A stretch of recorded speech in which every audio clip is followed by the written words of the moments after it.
Hello everyone, welcome to another StarCraft video commentary. This is Eden here, sharing live with you always and every day. Today we have a very special match between EGIdra versus CoLMinigun. Now both of these players are amazingly good, and they're just, you know how they're good. They are. EGIdra is like one of the best Zerg players there are, and he is well respected as well. So yeah, EGIdra has spawned in the east location, whereas CoLMinigun on the opposite side, which is the west location. So both of these players are basically just going for those early drone count, as a Zerg player needs his drones. I cannot emphasize how much a Zerg player needs their drones. So now pretty much it's a basic build they're doing, just keeping on like pumping drones and like making overloads, because I've seen a lot of gameplays before, not pros necessarily. I still watch like some, like normal bronze or silver league players play, because I sort of try to learn from everywhere possible. So I saw that what they do, they forget to build their overloads, and at the last minute it becomes a really bad problem. And sorry I couldn't make any videos these last few weeks because I was really busy, but hey, I probably will be able to do a few videos these days, not a lot, just a few.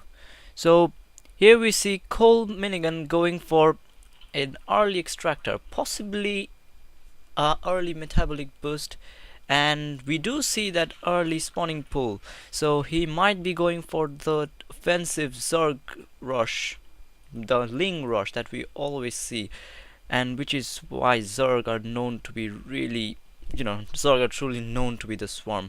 On the other hand, EGIdra is going for that 15 hatchery.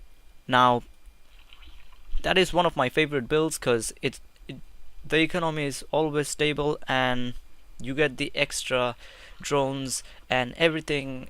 I mean, once you get your economy settled, you basically just keep on pumping and pumping lings and whatever you want basically.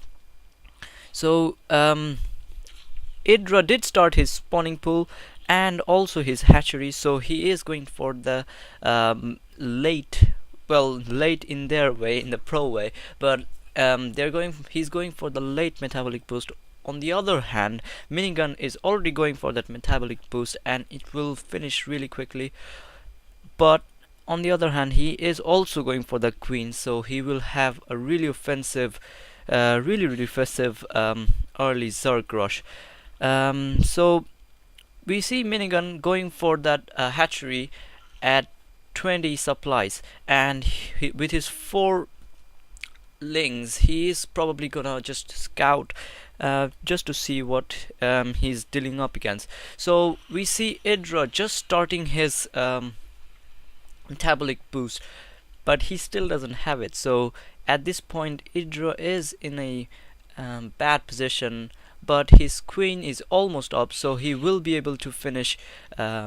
He will be able to defend it. So we see that Idra has 2 Zerglings, but it won't be enough, because one of his drones die, and another one of his drones die, but he still barely manages to like defend it somehow, because of their amazing APM. So let's see how many drones they have killed, and at the moment Idra has lost 4 drones. Now that is a really big deal, because you don't want to lose a single drone in the start of the match. So we see Minigun trying to like see what they're making, but on the other hand, Idra did start his paneling now. So we will see some engagement, but on the other hand, Idra is going for that attack.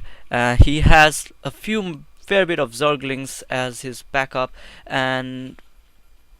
but Minigun also has Zerglings to defend it. Not that many though, but he is gonna pump up sub, but he has those banelings. It will be really bad if he loses them, but as we already know, Idra is like one of the best Zerg players there are. I mean now, because he has been known for his really offensive play and that high amazing APM. So Minigun still pushes with his lings, but on the other hand, EGIdra has those two banelings. That will be really good defense, because as you already know, those banelings are just, how can I say it, apocalypse to the links. They just basically die in like 3 seconds, and one baneling can kill like 5 or 6 links probably. So yeah, we do see some engagement here, a fair bit of link battle, but Minigun has returned, but he has those two links to support, to basically scout his scout what the enemy is doing, and he does a really good job as well. Even though his two links will eventually die, but he still sees everything that EGIdra is going for that lair, and basically he knows that something will be going on, some tech units will probably be coming. So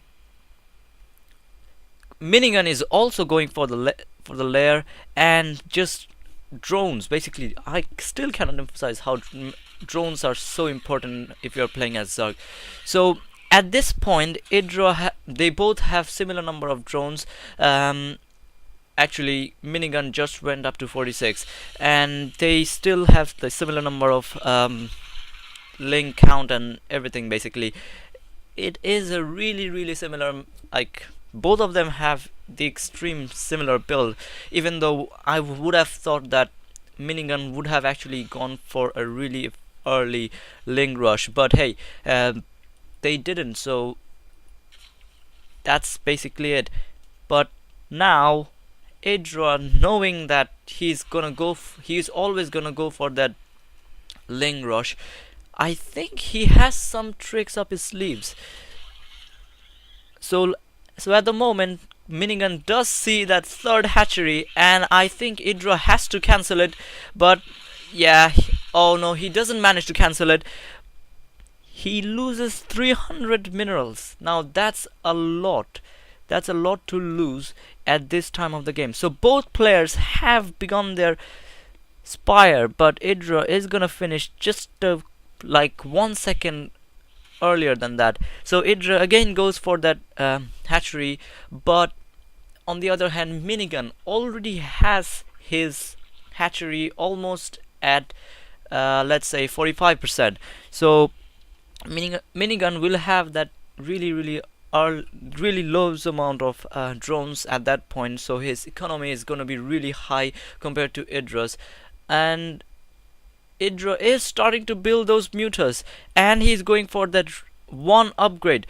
For mutas, it's really important to get that one upgrade because of that splash damage that they do. It's just incredible that one attack power can do. So we have a really high engagement. Zerglings going up the ramp, sees everything, and Zerglings on the third base of EGIdra. Unfortunately, EGIdra is in a really tight spot here, but he is going with his mutas and his Zerglings. He will be able to defend it, but just barely, because look at the HP that the hatchery has. It hasn't still finished, but it's just really incredible how they managed to pull up everything. So EGIdra is almost done with his one upgrade, and he has a superior number of drones. But look at the engagement of the mutas. They're both, well, EGIdra obviously has to back up, because it's just ridiculous. Like, he cannot go with that amount of mutas. It's just that, as I've told you, like, it's just that extra income that they always talk about. You sort of really need it, because you know the extra income always boosts up everything, and basically it gives you that really high mobility of the mutas that you get. Because if you have a lot of mutas, it starts getting scary at one point. Like when you have a lot of them, it's just really hard to keep a track of, you know, what you're gonna do. Even corruptors are not really that good, to be honest, but I mean, they're really good. They're the best anti-air unit that they have, but corruptors should also be mixed with infestors. Well, we have a massive engagement here, mutas against mutas, and EGIdra sees that he might lose this, so he calls on his queens and he has these links, and Minigun has to back up, and EGIdra is victorious in this battle. And we see a lot more Zerglings are coming, and in the production, Minigun is making 20 links. Look at the ridiculous number of links that he has. Well, it's sort of really necessary because at this point all he has are Muters and a few Zerglings, but EGIdra is gonna fall back, I think, because of the really small amount of Muters he has. He's even losing in the Zerg battle, and there you go, GG. And well, he doesn't win GG, but he has left the game, and it was an amazing match. The APM was 181 from EGIdra and 154 from Minigun.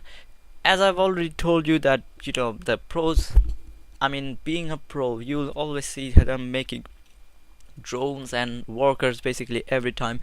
But to be honest, ZvZ is a really hard game. At sometimes it can just end in seconds, and sometimes it can just go for forever, to be honest. But there you go, it's a really good game from both players, and that's about it, guys. So subscribe to my channel, hope you like it, keep on commenting, and I'll see you guys